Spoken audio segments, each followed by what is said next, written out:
MSI는 주로 저렴한 가성비 게임 노트북으로 유명한 브랜드이지만 고가의 하이엔드 라인업도 상당한 편인데요.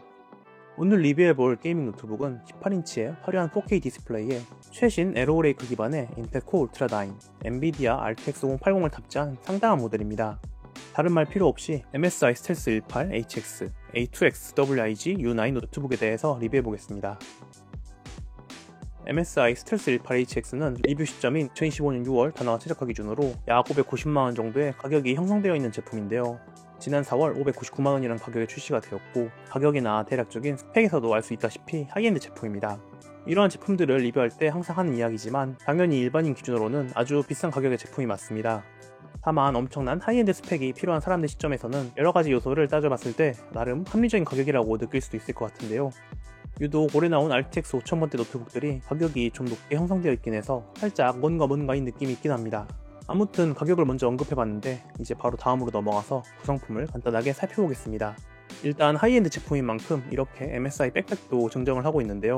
조금 부담스러울 수 있겠지만 그래도 백팩을 주는 것은 좋은 것 같습니다. 확실히 가격대가 있는 제품이라서 그런지 패키지 박스도 고급스럽고 견고하고 전반적인 구성이 괜찮은데요. 전체적인 구성품은 노트북 본체와 280W의 거대한 전용 충전기, MSI의 유선 M99 프로 게이밍 마우스가 기본 구성품으로 포함되어 있습니다. MSI는 저렴한 제품부터 이런 하이엔드 제품까지 유선 마우스를 넣어주는 편인데 아주 비싼 마우스는 아니지만 기본으로 넣어주는 것은 참 좋은 것 같습니다. 이제 바로 노트북 본체로 넘어가서 디자인을 살펴보면 엄청난 스펙을 자랑하는 제품이지만 생각보다는 얇아 보이는 디자인이 눈에 띄는데요. 두께는 가장 두꺼운 부분이 23.99mm 정도로 게임 노트북 치고는 꽤 슬림한 편이고, 무게도 2.89kg 정도로 스펙 대비 휴대성이 괜찮은 편입니다. 당연히 일반 노트북 대비 엄청나게 무겁다고 생각할 수도 있긴 하지만 여러가지 요소를 고려하면 생각보다는 꽤 잘 뽑은 것 같습니다. 디자인은 최신 트렌드에 맞게 게임 노트북이지만 아주 단순하고 깔끔한 디자인인데요. 작업용으로도 쓰기 좋은 고사양 제품인 만큼 여러가지로 굉장히 자중한 디자인입니다. 블랙 컬러의 마감에 은은한 블루 펄이 살짝 들어가 있어서 실물로 보면 확실히 고급스러운 디자인이었고, 상판을 보면 이렇게 MSI 로고에 RGB 라이팅도 들어옵니다. 보이지 않는 하판 부분은 일부분이 알루미늄 소재로 처리가 되어 있는데 고성능 느낌으로 디자인도 생각보다 고급스럽고 방열 면에서도 좋을 것 같습니다. 포트 구성도 하이엔드 제품인 만큼 갖출 것은 모두 갖췄는데 우선 이렇게 후면 포트가 있는 점도 특장점 중 하나입니다. 후면에는 유선 램 포트, HDMI 2.1 화면 출력 포트, 전원 포트 같은 주요 포트들을 뒤로 배치해서 책상 위에 시즈 모드로 두고 쓸 때 성정리하기에 정말 좋은 구성입니다. 나머지 측면 포트도 캔싱턴 락, USB 3.2 Gen2 A 타입 포트, 오디오 잭, SD카드 슬롯, 썬더볼트 4 및 USB PD 충전까지 지원하는 C타입 포트까지 넉넉한 구성입니다. 특히 USB-C 타입 포트는 썬더볼트 4 같은 고속 전송 규격도 지원할 뿐만 아니라 최대 140W의 USB PD 충전까지 지원한다고 하는데요. 리뷰에서는 100W 충전기로 사용을 잠깐 해봤는데 규격을 지원하는 충전기와 케이블을 쓰면 140W 충전 구성으로도 비교적 가볍게 들고 다니면서 쓸 수 있을 것 같습니다. 다음으로는 이 제품의 핵심 스펙 중 하나인 디스플레이입니다. 일단 디스플레이는 MSI 노트북답게 열리는 각도가 아주 큰 편으로 이 제품은 180도로 완벽하게 열리는 것은 아니지만 그에 가깝게 최대 각도로 오픈이 가능한 힌지가 들어갔습니다. 디스플레이 스펙은 18인치 16:10 비율에 UHD 해상도 미니 LED 패널이 들어가 있는데요. 정말 엄청난 크기와 엄청난 스펙의 디스플레이로 사용한 내내 감탄만 했습니다. 우리가 흔히 4K라고 부르는 UHD 해상도의 최대 주사율은 120Hz, DCI P3 기준 100% 생영역에 백라이트도 미니 LED라서 정말 엄청난 제품인데요. 미니 LED를 탑재해서 최대 피크 밝기도 1600까지 올라가고 1008개의 로컬 디밍 존이 있어서 일반 LCD와 다르게 명암비가 정말 압도적입니다. 물론 미니 LED 특유의 특정 상황에서의 블루밍 같은 건 있긴 하지만 그래도 OLED에 가까운 명암비에 버닝 걱정은 또 없으니 나름대로 장점도 있습니다. 디스플레이는 카메라로 다 담을 수 없을 정도로 정말 밝고 화려한 색감의 디스플레이였는데 사용하는 내내 정말 감탄만 했습니다. 아래의 키보드는 스틸 시리즈의 펄키 RGB 키보드를 탑재했는데요. 탱키 배열의 키보드로 대부분의 상황에서 유용한 배열이고 MSI 제품의 특징 중 하나인 펑션 키를 누르면 이렇게 조합키가 바로 나오는 것도 좋았습니다. RGB 백라이트의 경우 스틸 시리즈 앱을 통해서 다양하게 설정할 수 있는데 키 하나하나 라이팅 설정이 가능한 펄키 RGB로 사용자가 커스터마이징 할 수 있는 부분이 정말 많습니다. 키보드 아래로는 큼지막한 트랙패드가 있고 좌우 모서리에는 스피커 홀이 눈에 띄는데요. 이 제품에는 6개의 스피커 시스템이 탑재되어 있고 하이엔드 오디오 브랜드인 다인오디오가 튜닝을 했다고 합니다. 스피커의 메탈 메쉬 디자인은 호불호가 좀 갈릴 수 있을 것 같기도 한데 저는 일단 이런 게임 노트북에서는 신선한 시도라서 마음에 드는 편입니다. 나아믹 오디오 시스템도 사용할 수 있어서 가상 7.1채널 서라운드 시스템도 쓸 수 있고 스피커의 품질은 확실히 이 가격대 제품인 만큼 비교적 좋은 편이었습니다.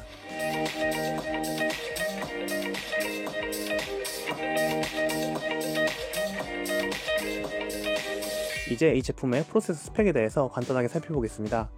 CPU는 인텔의 최신 고성능 프로세서인 에로 레이크 기반의 코어 울트라 9 275HX, 그래픽은 엔비디아의 최신 그래픽인 RTX 5080 150W급의 그래픽이 들어갔고, 마지막으로 램은 DDR5 규격의 듀얼 채널 64GB가 탑재되어 있습니다. 정말 스펙 구성이 어마어마한 편인데 바로 합판 분해로 내부도 같이 보면서 이어가 보겠습니다. 합판 분해는 MSI 제품답게 십자 드라이버 하나만 있다면 정말 손쉽게 분해할 수 있고, 고정 걸쇠만 조심히 열어주면 됩니다. 전체적인 구성은 이렇게 생겼고, 바로 넓은 면적의 베이퍼 챔버 쿨링 시스템이 눈에 들어옵니다. 두 개의 쿨링팬에 중앙에 넓은 베이퍼 챔버가 위치해 있는데 높은 성능을 내는 만큼 좋은 쿨링 시스템을 탑재했는데요. 외부 발을 체크도 해봤는데 확실히 방열 성능이 뛰어나서 그런지 대기 상태에서도 전체적으로 온도가 좀 있는 편이었습니다. 플로드에서는 합판 중앙 부분이 최대 50도씨까지 올라갈 정도로 상당히 높은 온도가 측정되었는데요. 이게 단점이라고 보기보다는 내부 프로세서 온도 기준으로 살펴보면 CPU 최대 86도씨, GPU 최대 69도씨 정도로 높은 성능을 고려하면 프로세서 온도도 기대 이상으로 잘 잡힌 것 같습니다. 좋은 발열 해소 성능만큼 쿨링팬 소음은 조금 있는 편이었는데 대기 상태 기준으로도 평균 36dB 정도, 플로드에서는 63dB 정도로 최대 속도로 팬을 돌리게 되면 소음이 좀 있는 편이었습니다. 쿨링 시스템 아래로는 DDR5 듀얼 슬롯이 눈에 들어오는데요. 방열판을 걷어내면 두 개의 램 슬롯이 있고, 이 모델은 기본적으로 32GB 두 개로 DDR5 64기가로 구성되어 있습니다. 그 옆으로는 2TB의 NVMe SSD가 자리 잡고 있는데, 아쉽게도 이 제품은 추가 슬롯이 없습니다. 그래도 기본 용량이 2TB로 아주 넉넉한 편이고 교체나 업그레이드 가능하기 때문에 아주 큰 단점은 아닌 것 같습니다. 마지막으로 제일 아래로는 99.9W시의 대용량 배터리가 있는데요. 게이밍 노트북이지만 기내 반입 한도인 99.9W시의 아주 큰 배터리를 탑재하여 배터리 모드로도 어느 정도는 버텨주는 편입니다. FHD 유튜브 스트리밍 테스트 기준으로 3시간 25분 정도의 배터리 타임을 보여주었는데 전체적인 성능과 디스플레이 스펙을 생각하면 무난한 것 같습니다.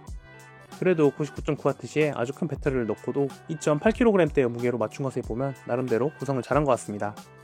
다음으로는 본격적인 성능으로 넘어가서 벤치마크 테스트부터 보겠습니다. CPU 벤치마크로 시네벤치 R23을 구동해봤는데 확실히 최신 고성능 CPU인 만큼 멀티코어 30,000점대, 싱글코어도 2100점대를 보여줬는데요. 전세대 고성능 라인업과 비교해도 확실히 뛰어난 점수이고 데스크탑 CPU인 i9 1490F에 가까운 높은 점수를 보여줬습니다. 그래픽 벤치마크로 3D마크 3 정도 구동해봤고 파스 4.7만점대, 타스 2만점 초반대, 포트럴 1.3만점대 등 5080답게 높은 점수를 보여줬는데, 이전에 리뷰했던 5090보다는 확실히 소폭 낮은 점수이긴 하지만 그래도 생각보다는 큰 차이는 아닐 정도로 높은 점수를 보여줬습니다. 게임 벤치마크도 4종을 구동해봤는데요. 최근 말이 좀 많아지긴 했지만 벤치마크는 돌리기 좋은 최신 게임인 몬스터 헌터 와일즈 벤치마크도 돌려봤습니다. 4K 이상도 프레임 생성 기준으로 최저 옵션은 평균 143프레임, 최고 옵션은 85프레임 정도로 쾌적하게 플레이가 가능한 수치가 나왔습니다. 다음으로는 포르자 호라이즌 5 벤치마크로 돌려봤는데 이 게임도 옵션에 따라서 프레임 차이가 꽤 나는 게임 중 하나입니다. 4K 최저 옵션은 평균 120프레임, 최고 옵션은 평균 102프레임으로 기대 이상의 성능을 보여줬는데 상당히 좋은 것 같습니다. 섀도우 오브 툼레이더도 인게임 플레이와 벤치마크가 거의 유사한 게임이라 간단하게 돌려봤는데요. 최저 옵션은 평균 191프레임, 최고 옵션은 평균 127프레임으로 가장 높은 옵션에서도 4K 120프레임 이상을 뽑아주니 정말 대단했습니다. 마지막으로 사이버펑크 2077 벤치마크 결과인데 4K 이상도 DLSS를 켠 상태에서 테스트를 진행해봤습니다. 확실히 사이버펑크는 요구 사양이 높은 게임이다 보니 옵션에 따른 차이가 꽤나 큰 편이었고, 가장 높은 오버드라이브 모드에서는 평균 32프레임까지 보여줬습니다. 사펑 같은 경우에는 요구 사양이 높기 때문에 K에서 이 정도 스펙을 보여줬고, 이제 실제 게임 플레이로 넘어가서 다양한 게임 플레이 테스트 결과도 보겠습니다. 먼저 오버워치2 4K 플레이인데 최저, 최고 옵션 모두 정말 엄청난 성능을 보여줬는데요. 4K의 높은 해상도에도 불구하고 각각 300프레임, 100프레임 이상의 아주 인상적인 프레임을 보여줬습니다. 아주 크고 선명한 디스플레이로 풀옵션 오버워치를 플레이하니 정말 상당한 경험이었습니다. 제가 최근에 자주 플레이하고 있는 배틀그라운드도 플레이를 해봤는데요. 요즘 정말 재밌게 하고 있어서 MSI 스텔스 18 HX로 꽤 열심히 해봤습니다. 최저 옵션에서는 평균 155프레임, 최고 옵션에서는 100프레임 정도로 측정이 되었는데 상황에 따라서는 프레임이 더 잘 나오는 경우도 있었습니다. 주로 4K 3 울트라 국민 옵션으로 플레이를 했는데 평균 165프레임, 하위 1% 75프레임 정도로 측정이 되기도 하였는데요. 확실히 4K라는 엄청나게 높은 해상도에서도 끈김이나 버벅임이라고는 하나도 찾아볼 수 없는 엄청난 퍼포먼스로 배그를 하다 보니 치킨도 가끔 먹을 정도였는데요. 소위 말하는 장비빨이라는 게 정말 좋은 것 같습니다. 마지막으로 사이버펑크 2077 인게임 플레이 테스트 결과입니다. 4K 상도에서 레이트레이싱과 DLSS를 켜고 최저 평균 60프레임대, 최고 옵션은 40프레임대를 보여줬는데요. 높은 해상도에서도 레이트레이싱을 고려하면 아주 프레임이 잘 나오는 편인 것 같습니다. 집중도 있는 플레이는 힘들겠지만 그래도 스토리를 어느 정도 보고 게임을 즐기는 데는 전혀 문제가 없었고, 레이트레이싱을 끄면 전반적으로 프레임도 조금 더 확보되는 편이라서 해상도나 그래픽 옵션을 적절히 타협하면 고품질로 게임을 즐기기에는 충분해 보입니다. 추가로 벤치마크에서 봤던 포르자 호라이즌 5도 짤막하게 최고 옵션으로 플레이를 해봤는데요.